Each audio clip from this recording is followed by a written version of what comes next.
তো দেখাচ্ছি দেখুন, আমি আজকে তো বললাম যে আজকে নিউ টাউনে লাস্ট মাল দিতে যাব, আজ তো যাবো না, তাই জন্য একজন ভাবির কাছে গেছিলাম মাল দিতে। তো ভাবি এই জামাটা আমার জন্য কিনে রেখেছে, এই যে এই জামাটা আমার জন্য কিনে রেখেছি। কেমন হয়েছে, আমাকে পরে কেমন লাগবে আমরা জানাবেন। অ্যাকচুয়ালি এইটা দিয়েছে এই কারণেই, কারণ এই যে এটা ফিটিং করানো যাবে, তাই এটা নার্সিং জামা। এই যে এখান থেকে চেন আছে, তো বলে কি তোমার তো দুদিন পরে লাগবে, তা পুজোর সময় কি দেবো, তাই জন্য তোমাকে এই যে এই ফিটিং জামাটা ফিটিং করানোর জন্য দিয়েছে। এই সবাই কেমন হয়েছে আমাকে বলবেন, কেমন লাগছে, মানে কেমন হয়েছে না, জামাটা আমার খুবই পছন্দ হয়েছে, আমাকে পরে কেমন লাগছে আমাকে পরে এটা বলবেন। আর এই যে আন্টি বললাম ওই 500 টাকা আমাকে দিয়েছে জুতো কিনলাম, তো সেই আন্টি এই জামাটা দিয়েছে।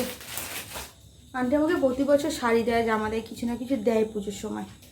তো এবারে এই যে এই কুর্তিটা দিয়েছে, এই যে এইটাও তাই, এই যে ফিডিং কুর্তি, এটা এই ফিডিংয়ের জন্যই দিয়েছে, যে বলে এখন এরকম লাগবে, কদিন পর তোর এইগুলো লাগবে, তাই জন্য এই যে এইটা দিয়েছে। তো কেমন হয়েছে জানাবেন। আমি ধন্যবাদ দিলাম সবাইকে, এই দুজনকে এখান থেকে দিয়ে খুব খুশি হয়ে যাবো। পুজোর সময় আমি কিছুই সত্যি বলতে আমি কোনোদিন আমার জন্য পুজোতে আমি কিচ্ছু কিনি না, কোনোদিনই কোনো বছরই কিনি না। আমাকে যে এই যে দিলে আমি ওইটা পরে থাকি, পুজোতে তো বেরোই না, আমি পুজোতে তো নবমীর দিন পর্যন্ত আমি কাস্টমারকে মাল দিতে, যে এই বছর এই প্রথম যে আমি পুজোর এত কদিন আগে আমার কাস্টমারের মাল দেওয়া শেষ। তাও কটা মাল আছে সেগুলো করব, তো মানে মোটামুটি দিয়ে শেষ করতে পারি না, কাজ করে শেষ করতে পারি না। তো এই যে কেমন হয়েছে জানাবেন।